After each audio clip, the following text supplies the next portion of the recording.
രാഷ്ട്രീയമെന്ന് പറഞ്ഞാൽ ഇത്രയേ ഉള്ളൂ മച്ചമ്പി. വളരെ ലളിതമാണ്, സുന്ദരമാണ്, മനോഹരമാണ്, ശാന്തമാണ്, സൗഹൃദമാണ് രാഷ്ട്രീയം.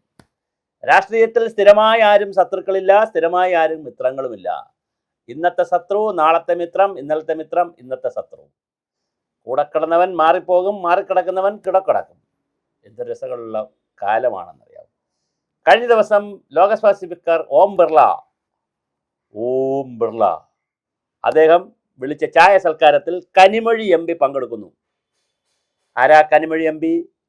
നരേന്ദ്രമോദിയെ വസ്ത്രാഭിഷേകം ചെയ്യുന്ന, പാഞ്ചാലി വസ്ത്രാഭിഷേകത്തെക്കാൾ വളരെ വലിയ തോതിൽ നരേന്ദ്രമോദിയെ തൊലി ഉരിച്ച് കാണിക്കുന്ന സാക്ഷാൽ കരുണാനിധിയുടെ സ്വന്തം പുത്രി, എം.കെ. സ്റ്റാലിൻ്റെ സ്വന്തം സഹോദരി, തമിഴ്നാട്ടിലെ പെൺസിംഹം, സിംഹമല്ല സിംഹം, ആ പെൺസിംഹമാണ് ഇപ്പോൾ ആദ്യം പോയി ചായ കുടിച്ചു.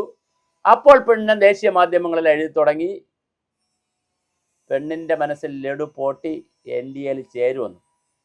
ഇപ്പോഴത്തെ സ്റ്റാലിൻ 22 MP ലോകസഭയിലുള്ള, 8 MP രാജ്യസഭയിലുള്ള, അങ്ങനെ 30 MP കണക്കുമായി NDAയിലേക്ക് പോവുകയാണ്. തമാശ എന്തെന്ന് വെച്ചാൽ, എവരെയും കൂടി കിട്ടിയാൽ ലൊട്ടിലൊടുക്ക് റീജിയണൽ പാർട്ടികളെല്ലാം കൂടി, പ്രാദേശിക പാർട്ടികളെല്ലാം കൂടെ പിടിച്ചാൽ ഡീലിമിറ്റേഷൻ ബില്ലും, മണ്ഡല പുനർനിർണയ ബില്ലും, വനിതാ സംവരണ ബില്ലും പുട്ടുപോലെ, പുഷ്പം പോലെ, പപ്പടം ചുട്ടെടുക്കും പോലെ NDAക്ക് പാസ്സാക്കി എടുക്കാൻ പറ്റും. ഇതാണ് ഞാൻ പറഞ്ഞത്. രാഷ്ട്രീയത്തിൽ അസ്പൃശ്യത്വമില്ല, തൊട്ടുകൂടായ്മയില്ല, അൺടച്ചബിലിറ്റി ഇല്ല, എല്ലാം ടച്ചബിളാണ്. ബാഡ് ടച്ചും ഗുഡ് ടച്ചും ഇല്ല, ഒള്ളി ഗുഡ് ടച്ച് ഒള്ളി. എങ്ങനെ വേണോ ടച്ച് ചെയ്യാം, എവിടെ നിന്ന് വേണോ ആരെ വേണോ പിടിച്ചുകൊണ്ടുവരാം.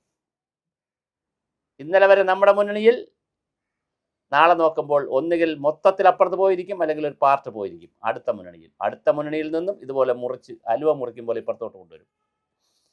മമതാ ബാനർജിയുടെ കൂടെ നിന്ന തൃണമൂൽ കോൺഗ്രസിലെ എത്ര MP പിളർത്തിയെടുത്ത് വേറൊരു സ്വതന്ത്രമായി നിന്നൊരു സംഘടനയിൽ ചേർത്ത് ഇപ്പോൾ അവരുടെ MP. നല്ല രസമാണ് രാഷ്ട്രീയം. ഇത് കണ്ടിട്ടായിരിക്കും ബെർണാഡ് ഷാ പറഞ്ഞത്, politics is the last resort of a scoundrel. തന്തയില്ലാത്തവന്മാർക്കുള്ള അവസാനത്തെ ആശ്രയമാണ് രാഷ്ട്രീയം എന്ന് ബെർണാഡ് ഷാ പറഞ്ഞ അതുകൊണ്ടായിരിക്കും. ഏതായാലും ബെർണാഡ് ഷാ പറഞ്ഞെങ്കിലും പറഞ്ഞില്ലെങ്കിലും ഇതൊക്കെ സംഭവിക്കുന്നു.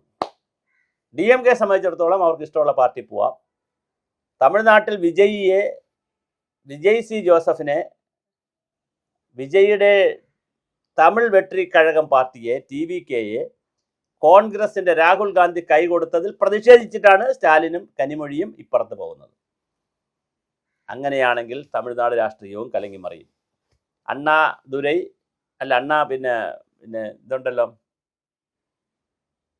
നമ്മുടെ അണ്ണാദുരൈ, നമ്മുടെ ഇപ്പോൾ BJPയിൽ നിന്ന് പോയിട്ടുള്ള ആളുണ്ടല്ലോ, അദ്ദേഹവും ഇതിൻ്റെ നിലപാട് എന്താണെന്നുള്ളതും വലിയ പ്രശ്നം വരും.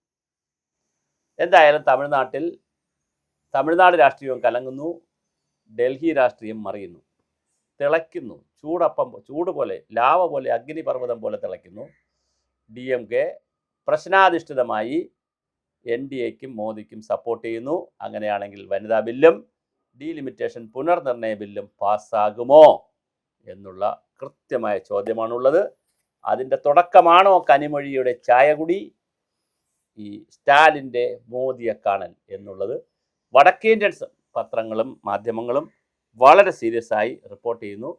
കേരളത്തിൽ ഇതിന് റിപ്പോർട്ട് വന്നിട്ടില്ല. പക്ഷേ എന്തായാലും നമ്മൾ ഈ തമിഴ്നാട് രാഷ്ട്രീയം കേരളത്തിൽ അങ്ങനെ വരാറില്ല, അതുകൊണ്ടായിരിക്കാം. ഇവിടെ തന്നെ ഒരുപാട് വാർത്തകൾ, മുട്ടൽ മരമുറിയും പിന്നെ നാടകവും ഒക്കെ, കനകതലേ സ്നേഹലതി, അപ്പം നമുക്ക് ഒരുപാട് സബ്ജക്റ്റ് ഉള്ളതുകൊണ്ട്, മസാല സബ്ജക്റ്റ് നമുക്ക് ഒരുപാട് ഉള്ളതുകൊണ്ട് ദേശീയ രാഷ്ട്രീയമൊന്നും നമ്മളിവിടെ ചർച്ചയ്ക്കൊന്നും വരത്തില്ല. എന്തായാലും ഒരു കാര്യം ഉറപ്പാണ്, തമിഴ്നാട്ടിലെ BJPയുമായി, കേന്ദ്രത്തിലെ BJPയുമായി തമിഴ്നാട്ടിലെ MK സ്റ്റാലിൻ അല്ലെങ്കിൽ DMK അടുത്ത് വരുന്നു.